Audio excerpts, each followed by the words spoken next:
Hello guys, welcome everyone to our channel Preparation Bangla.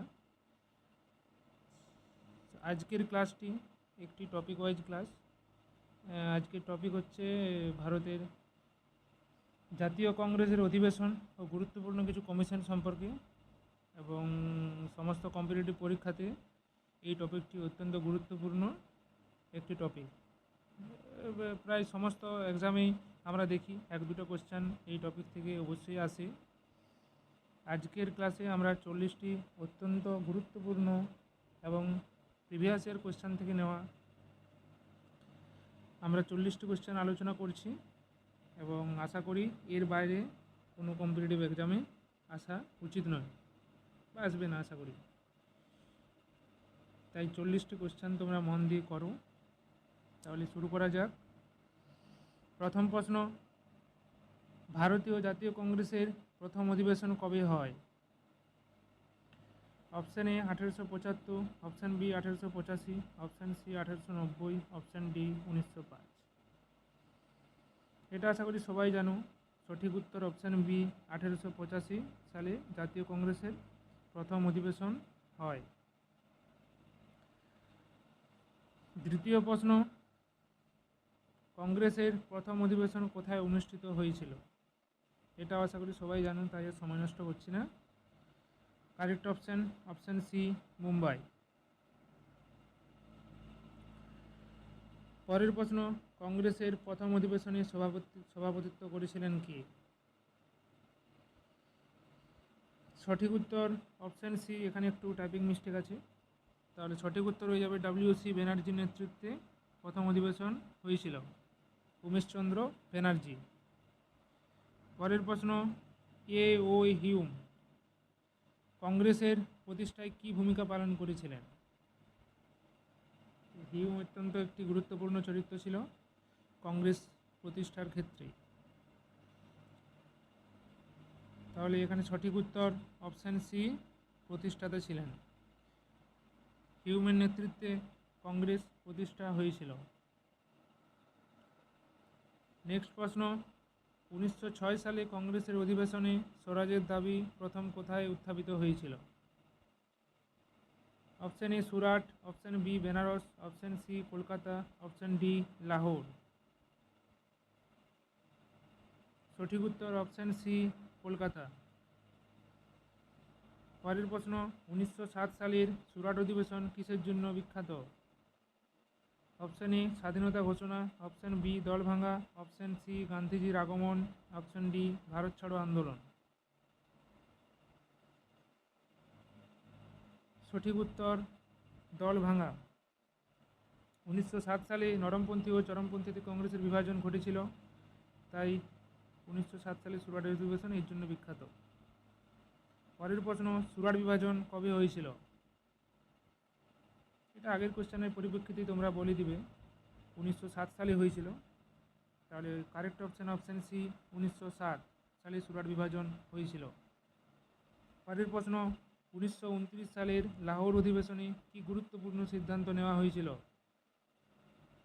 Option A boycott নীতি, option B স্বরাজ দাবি, option C পূর্ণ স্বরাজ ঘোষণা, option D civil service বর্জন।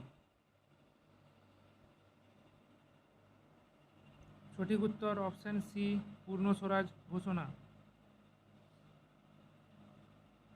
পরের প্রশ্ন, লাহোর অধিবেশনে সভাপতিত্ব করেন কে? Option A Jawaharlal Nehru, option B Mahatma Gandhi, option C Subhash Chandra Bose, option D Vallabhbhai Patel. Lahore অধিবেশনে সভাপতিত্ব করেন, সঠিক উত্তর অপশান এ জওহরলাল নেহরু। জওহরলাল নেহরু 1929 সালের লাহোর অধিবেশনে সভাপতিত্ব করেছিলেন, এবং এখানেই পূর্ণ স্বরাজের দাবি গৃহীত হয়েছিল। পরের প্রশ্ন, পূর্ণ স্বরাজ দিবস হিসাবে 26শে জানুয়ারি পালিত হয় প্রথম কবে?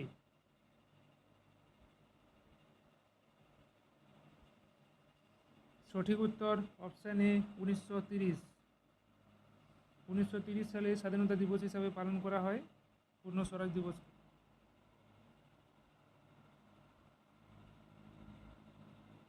পরের প্রশ্ন, 1938 সালের অধিবেশনে কংগ্রেসের সভাপতি কে ছিলেন? জওহরলাল নেহরু, সুভাষচন্দ্র বসু, রাজেন্দ্র প্রসাদ, বি.আর. আম্বেদকর। এটা আশা করি সবাই জানো। 1938 সালে অধিবেশনে কংগ্রেসের সভাপতি ছিলেন, সঠিক উত্তর অপশান বি, সুভাষচন্দ্র বসু। 1939 সালে ত্রিপুরী অধিবেশনে কংগ্রেস সভাপতির পদ থেকে কে পদত্যাগ করেন? নেহেরু, রাজেন্দ্র প্রসাদ, সুভাষচন্দ্র বসু নাকি মহাত্মা গান্ধী?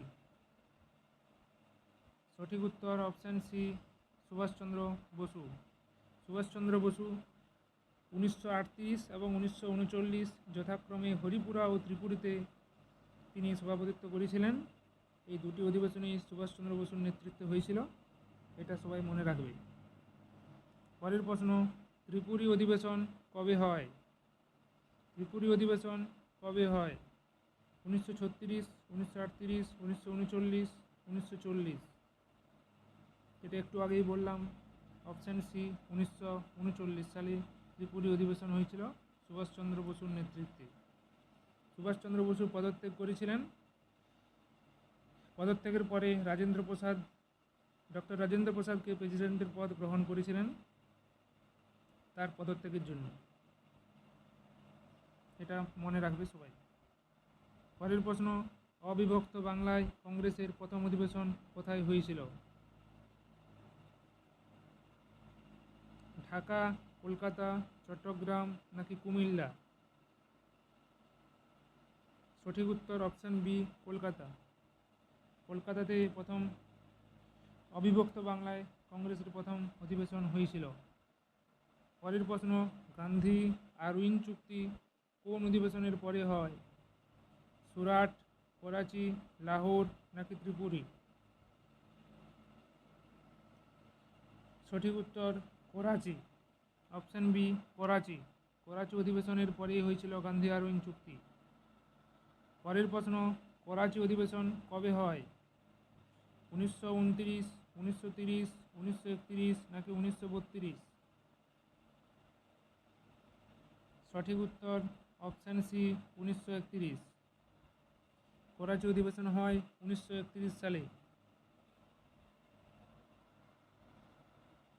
কোন কংগ্রেস অধিবেশনে মৌলিক অধিকার ও জাতীয় অর্থনীতি গৃহীত হয়েছিল?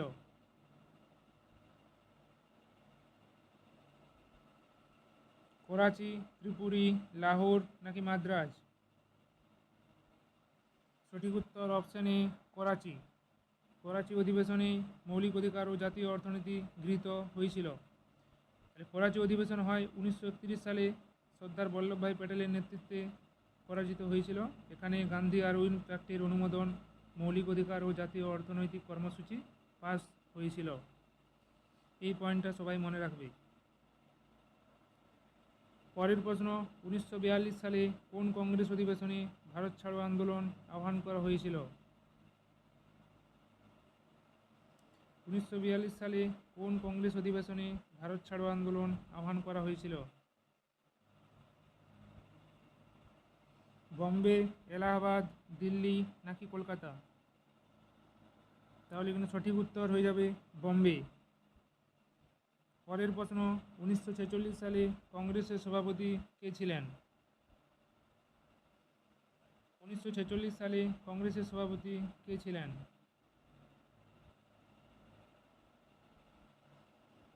সঠিক উত্তর মৌলানা আবুল কালাম আজাদ, অপশান সি। এখানে একটা পয়েন্ট তোমাদেরকে বলে রাখি, 1940 থেকে 1946 পর্যন্ত যে কংগ্রেসের অধিবেশন বন্ধ হয়েছিল, অধিবেশন না হওয়ার কারণ দ্বিতীয় বিশ্বযুদ্ধ ছিল, তাই এই সময়কালে মৌলানা আবুল কালাম আজাদকেই প্রেসিডেন্টের পদে রাখা হয়েছিল। কিন্তু প্রাক স্বাধীনতার সময় যদি বলে, তাহলে সেক্ষেত্রে কংগ্রেসের সভাপতি ছিলেন জে.বি. কৃপালিনী, সঠিক উত্তর হবে। কিন্তু এখানে 46 সালে কংগ্রেসের সভাপতি কে ছিলেন বলেছে, তাই আবুল কালাম আজাদ হয়েছে। 1928 সালে বেলগাঁও অধিবেশন সভাপতিত্ব করেন কে? এটি প্রিভিয়াস ইয়ার কোশ্চেন, তোমরা দেখবে অনেক জায়গাতেই পাবে। সুভাষচন্দ্র বসু নাকি রাজেন্দ্র প্রসাদ নাকি মতিলাল নেহেরু নাকি মহাত্মা গান্ধী? সরি 1928 বলে দিয়েছি আমি, 1924 সালে হবে এটা। মহাত্মা গান্ধী ছিলেন। 1924 সালের বেলগাঁও অধিবেশন মহাত্মা গান্ধীর নেতৃত্বে হয়েছিল। পরের প্রশ্ন, এ ও হিউম কোন দেশের নাগরিক ছিলেন? এ ও হিউম কোন দেশের নাগরিক ছিলেন? সঠিক উত্তর অপশান বি, ইংল্যান্ড। ইংল্যান্ডের নাগরিক ছিলেন। একটা কথা বলে রাখি, মহাত্মা গান্ধীর নেতৃত্বে যে 1924 সালে বেলগাঁও অধিবেশন হয়েছিল, সেটি গান্ধীর প্রথম ও শেষবারের মতো তিনি প্রেসিডেন্ট হলেন। মানে তিনি সমস্ত কংগ্রেস অধিবেশনের মধ্যে একবারেই প্রেসিডেন্ট হয়েছিলেন।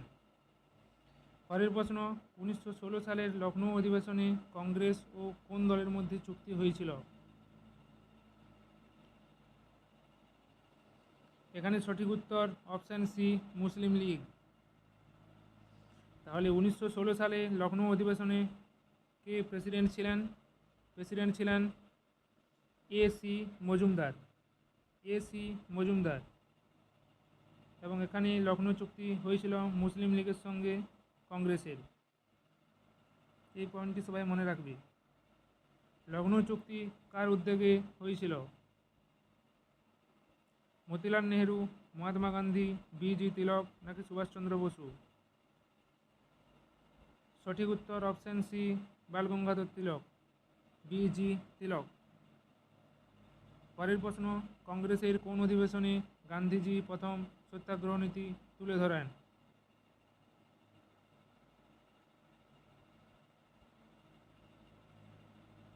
এখানে সঠিক উত্তর অপশান এ, 1920 কলকাতা।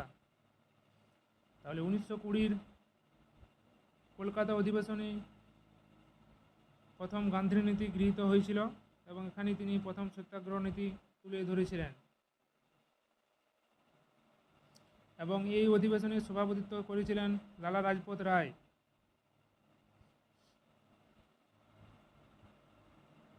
পরের প্রশ্ন, 1927 সালে কংগ্রেসের অধিবেশন কোথায় অনুষ্ঠিত হয়েছিল?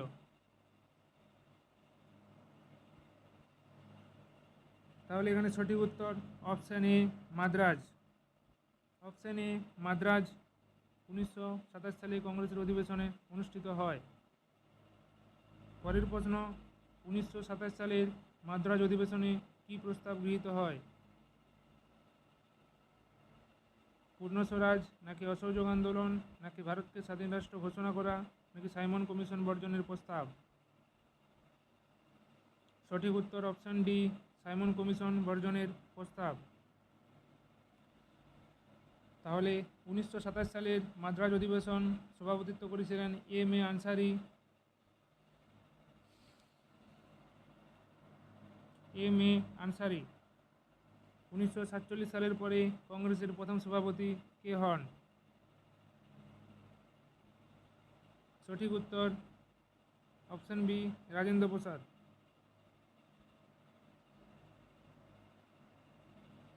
পরের প্রশ্ন, ভারত ছাড়ো আন্দোলন শুরুর সময় কংগ্রেস সভাপতি ছিলেন কে? জওহরলাল নেহেরু নাকি মহাত্মা গান্ধী নাকি আবুল কালাম আজাদ নাকি সুভাষচন্দ্র বসু?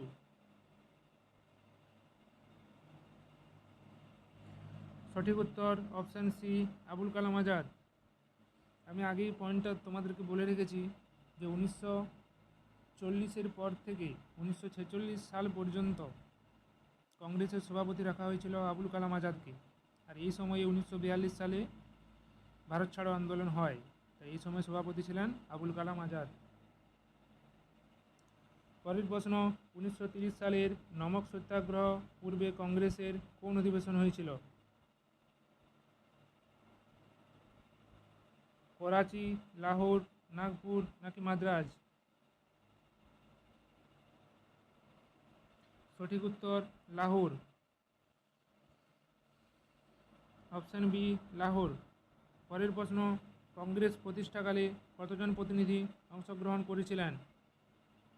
56 জন, 72 জন, 88 জন নাকি 91 জন? সঠিক উত্তর অপশান বি, 72 জন। তো প্রতিষ্ঠাকালে 72 জন প্রতিনিধি অংশগ্রহণ করেছিলেন। পরের প্রশ্ন, ভারতের প্রথম নির্বাচন কমিশনার কে ছিলেন? এখানে সঠিক উত্তর অপশান বি, সুকুমার সেন। সবারই এটি জানা উচিত। ভারতের প্রথম নির্বাচন কমিশনার ছিলেন সুকুমার সেন।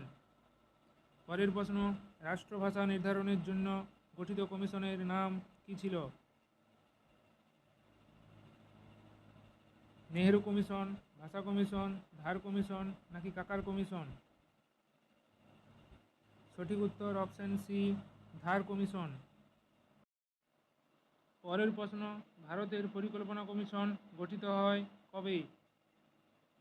1947, 1950, 1951 নাকি 1949? সঠিক উত্তর অপশান বি, 1950। ভারতের পরিকল্পনা কমিশন গঠিত হয় 1950 সালে। পরের প্রশ্ন, রাষ্ট্রপতির অধীনে ভাষা সম্পর্কিত তদন্তের জন্য গঠিত কমিটি কোনটি?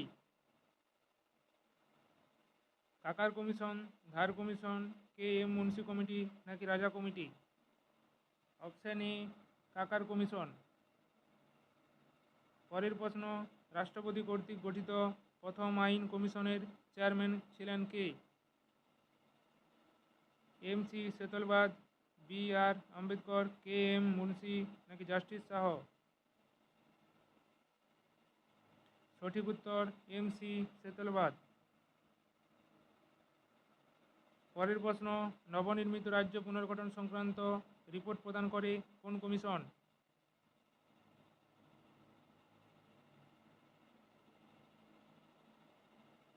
সঠিক উত্তর option C, Fazal Ali commission. পরের প্রশ্ন, ফজল আলী কমিশনের রিপোর্টের ভিত্তিতে কোন আইন প্রণীত হয়?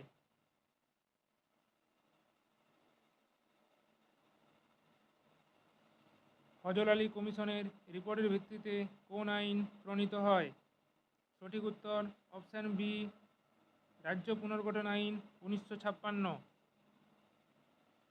পরের প্রশ্ন, শিক্ষা সংক্রান্ত কোঠারি কমিশন গঠিত হয়েছিল কবে? শিক্ষা সংক্রান্ত কোঠারি কমিশন গঠিত হয়েছিল কবে?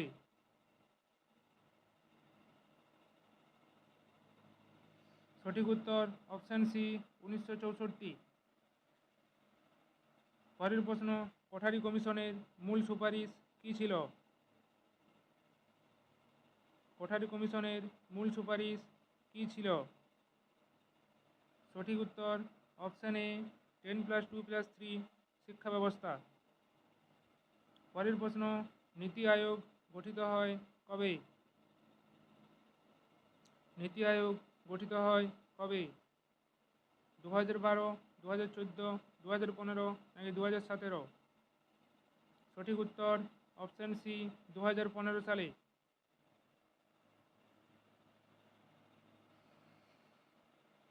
তাহলে আজকে এতটাই। আমরা আজকে 40টি ভেরি ইম্পর্টেন্ট কোয়েশ্চেন আলোচনা করেছি। ভালো লেগে থাকলে লাইক, শেয়ার, সাবস্ক্রাইব করবেন। Thank you.